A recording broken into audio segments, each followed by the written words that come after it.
Assalamualaikum warahmatullahi wabarakatuh.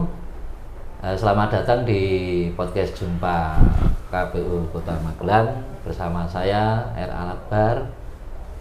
Bersama ini sudah ada narasumber Bapak Ketua KPU Kota Magelang, dalam hal ini Bapak Misbahul Munir. Selamat datang dan apa kabar Pak? Baik, alhamdulillah. Kita akan membahas bagaimana logistik pemilihan di Kota Magelang sebagai penyampaian informasi. Untuk saya tanyakan yang dari awal perencanaannya Pak, mungkin bisa disampaikan. Ya, terima kasih. Awal perencanaan untuk logistik itu di awal kita merencanakan sesuai dengan kebutuhan tentang jumlah pemilih. Ya. Karena dua hal di logistik itu, yang pertama itu dengan jumlah pemilih, lalu yang kedua itu tentang jumlah pasangan calon. Ya. Gitu. Yang pertama untuk tahap awal kita merencanakan sesuai dengan jumlah pemilih sesuai dengan penetapan DPT. Untuk proses dan perencanaan tersebut sudah ditentukan jenis dan kebutuhannya, juga peruntukannya ya Pak ya. Nah ini dalam proses pengadaannya itu mungkin disampaikan bagaimana setelah perencanaan dilanjutkan pengadaan. Baik. Setelah tadi penetapan DPT kita tahu jumlah pemilih yang ada, Ya. berarti kita tahu jumlah TPS-nya, kita tahu jumlah kebutuhan logistik tahap pertama kayak kotak suara, bilik suara, lalu tanda pengenal petugas, tinta, itu langsung kita lakukan pengadaan.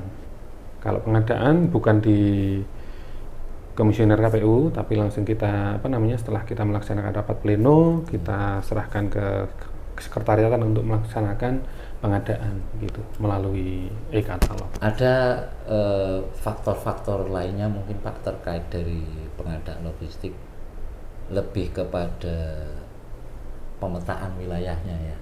Dari pemetaan wilayahnya juga dari letak geografisnya juga, itu bisa menentukan itu atau tidak untuk pengadaan.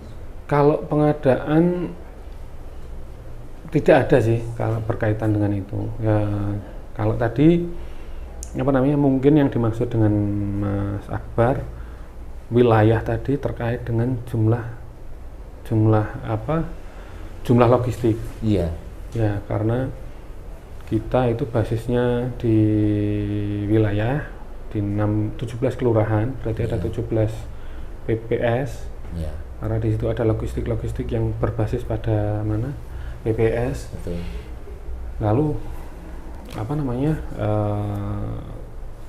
kondisi wilayah, bentang wilayah itu menentukan jumlah TPS. Ketika satu katakanlah kemarin satu TPS dibatasi maksimal 600, tapi ada suatu wilayah yang tidak bisa maksimal 600 dalam satu TPS. Harus dibagi menjadi dua karena dibelah jalan raya, katakanlah seperti itu. Nah itu yang luas kondisi wilayah mempengaruhi logistik. Kenapa itu? Rute pengirimannya itu masuk include ke pengelolaan ini Pak? Ya, kalau pengiriman juga include dalam pengelolaan, maksudnya itu menjadi bagian dari pengelolaan logistik. Karena pengelolaan logistik itu dari awal sampai akhir, maksudnya dari proses perencanaan pengadaan, juga distribusi sampai ke TPS dan kembali lagi ke gudang. Ada sedikit permasalahan atau lancar-lancar saja Pak untuk kemarin pelaksanaan sampai akhir? Ini yang soal apa? Yang logistiknya ini mungkin segi kekurangan ada atau dari segi personilnya apakah baik-baik saja karena terkait cuaca juga gitu Pak. Baik. KPU dalam melaksanakan tugas atau kerja pemilihan terutama di divisi logistik itu kan sudah sebelum pelaksanaan sudah melakukan perencanaan. Jumlahnya sudah jelas, sudah ditentukan, jenisnya sudah jelas. Itu hanya tantangannya hanya dalam hal waktu dalam pengadaan logistik tahap kedua. Kalau soal pengiriman kita juga sudah mitigasi, sudah berkoordinasi dengan BMKG, Badan Geologi perakiraan cuaca, kapan kita akan melaksanakan pengiriman. Lalu kita juga berkoordinasi dengan pihak kepolisian terkait dengan rute, terkait dengan pengawalan gitu. Nah, insya Allah kalau soal itu insya Allah berjalan lancar. Hanya tantangannya kemarin memang soal waktu. Jadi karena logistik tahap 2 itu kan berkaitan dengan jumlah pasangan calon dan pasangan calon. Padahal penetapan pasangan calon itu sesaat sebelum kampanye, beberapa hari sebelum kampanye. Jadi kita setelah menetapkan kita kirim datanya, foto pasangan calon, pengundian nomor urut juga. Nah, setelah itu semua penetapan dan pengundian nomor urut kita sudah ditetapkan foto yang nanti akan dijadikan di dalam surat suara, juga daftar pasangan calon yang ditempel itu baru kita laksanakan produksi. Kemarin dalam pelaksanaan pemilihan itu kampanye dilaksanakan 60 hari. 60 hari. Ya, 60 hari berarti kita efektif pengadaan serta pendistribusian, pengelolaan, sortir lipat sampai selesai. Hari H di tempat pemilihan TPS. Itu kurang lebih 60 hari itu juga. Maka kita sangat kejar-kejaran. Agak melompat sedikit dari perjalanannya ini kan berarti sudah bersifat lancar gitu. Nah, mungkin ada informasi terkait pasca pemilihan ini Pak Ketua. Setelahnya ini apa yang dilakukan untuk divisi logistik? Nah, setelah dilakukan pemilihan, setelah hari H ya berarti ya. Setelah hari H pemilihan itu logistik. Jadi setelah pemilihan dilaksanakan rekap. Setelah rekap dikirim kembali, setelah rekap penetapan dikirim lagi ke gudang KPU. Bagaimana perlakuannya Pak? Ya. Rekapnya tadi rekap di kecamatan ya, rekap dan penetapan yang di kecamatannya dikirim lagi ke gudang KPU. Selama belum ada putusan tetap mengenai calon terpilih, kita masih perlakukan itu menjadi barang yang istimewa. Ya sampai sekarang pun iya. Sampai akhir logistik itu wajib. Harus aman, harus terkondisi lah begitu.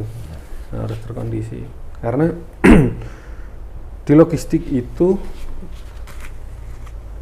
tertuang suara dari para pemilih semua.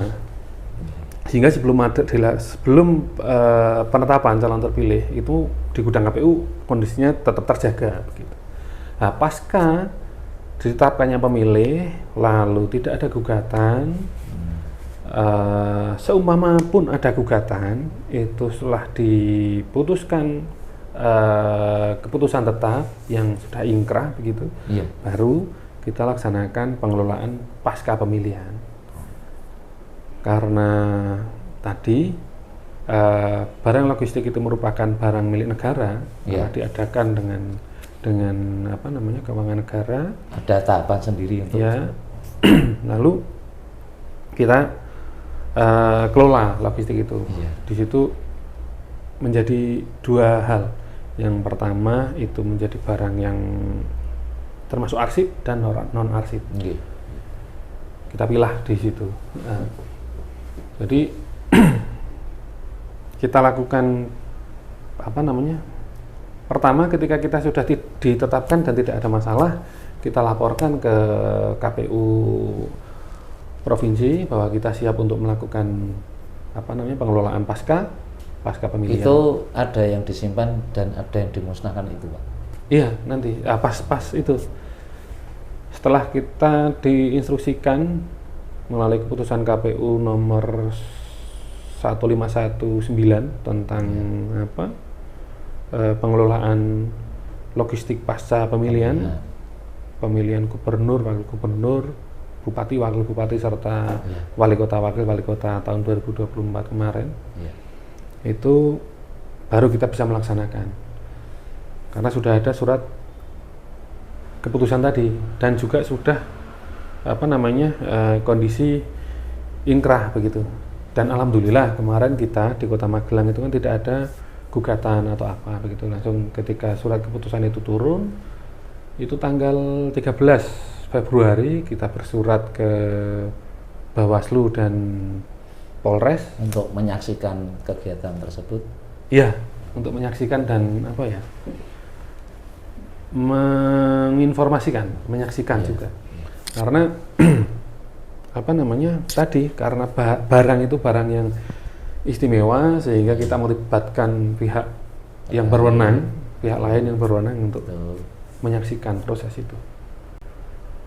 Adakah dari pengelolaan pasca pemilihan ini yang baik yang disimpan di KPU Kecamatan sendiri dan yang diantarkan ke KPU provinsi, Pak Ketua, dan selanjutnya progresnya sampai di mana? Baik, progres pengelolaan logistik pasca pemilihan itu telah dilakukan pengelolaan. Jadi kita lakukan pembongkaran kotak suara, pembongkaran logistik lainnya kita klasifikasikan. Tentunya kita laksanakan itu dengan mempertimbangkan bahwa sudah tidak ada gugatan hukum dan telah penetapan calon terpilih sudah berkekuatan hukum tetap gitu. Nah, baru kita laksanakan pengelolaan, kita bongkar, kita kelompokkan surat suara dengan surat suara, bilik suara dengan bilik suara, kotak suara dengan kotak suara, dan logistik lainnya juga dengan logistik lainnya. Itu lalu terkait yang dimusnahkan dan yang disimpan tadi. Ya, yang terkait yang dimusnahkan itu sebetulnya di sini kan ada dua, ada yang arsip dan non arsip. Yang arsip itu ada arsip permanen dan arsip non permanen. Yang arsip permanen itu kalau dulu itu adalah planonya, karena di situ ada barcode-nya. Kalau yang sekarang yang untuk pemilihan ini yang permanen adalah salinan yang A4. Jadi yang A4 itu bentuknya permanen, posisi sekarang masih kita simpan di kantor. Jadi salinan tiap-tiap TPS semuanya itu sudah tersimpan di kantor. Lalu untuk C plano itu juga masih kita simpan, tapi itu ada masa retensinya selama 2 tahun. Itu untuk pemilihan yang wali kota dan wakil wali kota. Yang gubernur, wakil gubernur sudah kita sampaikan, sudah kita serahkan ke KPU provinsi, dan petugas kemarin yang menyampaikan ke sana telah menerima berita acara serah terima. Dan ini kelanjutannya ada informasi terbaru atau masih bagaimana? Lalu terkait tadi yang non arsip. Yang non arsip itu ada surat suara, juga ada kotak suara. Iya.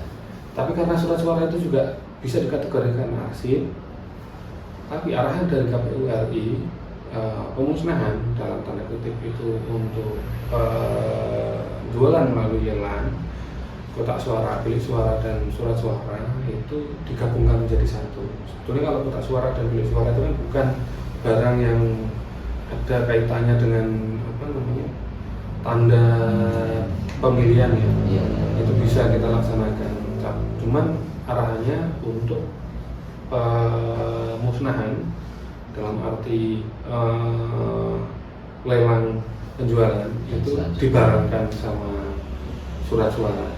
Dan surat suara itu posisinya sekarang sedang dimintakan surat izin ke ANRI untuk dilakukan pemusnahan. Tapi kita masih belum sampai tahap itu. Sudah dilaksanakan izin. Sudah dilaksanakan. Baru pengajuan izin tapi belum ada balasan. Jadi belum bisa dilaksanakan nanti setelah itu kita mendapatkan jawaban bahwa sudah bisa dilaksanakan pemusnahan, kita lakukan pemusnahan melalui penjualan lelang di KPKNL karena itu barang milik negara tadi, itu bilik suara, kotak suara dan surat suara. Ya. Kalau yang tadi yang formulir lainnya juga formulir lainnya dalam arti tadi C salinan dan C plano itu tersimpan di sini di kantor KPU Kota Magelang. Selain dari tahapan-tahapan ini, kira-kira apa harapan ke depan ini Pak untuk pengalaman kemarin demokrasi yang sudah berjalan di Kota Magelang? Mungkin ada harapan yang ingin Pak Ketua sampaikan.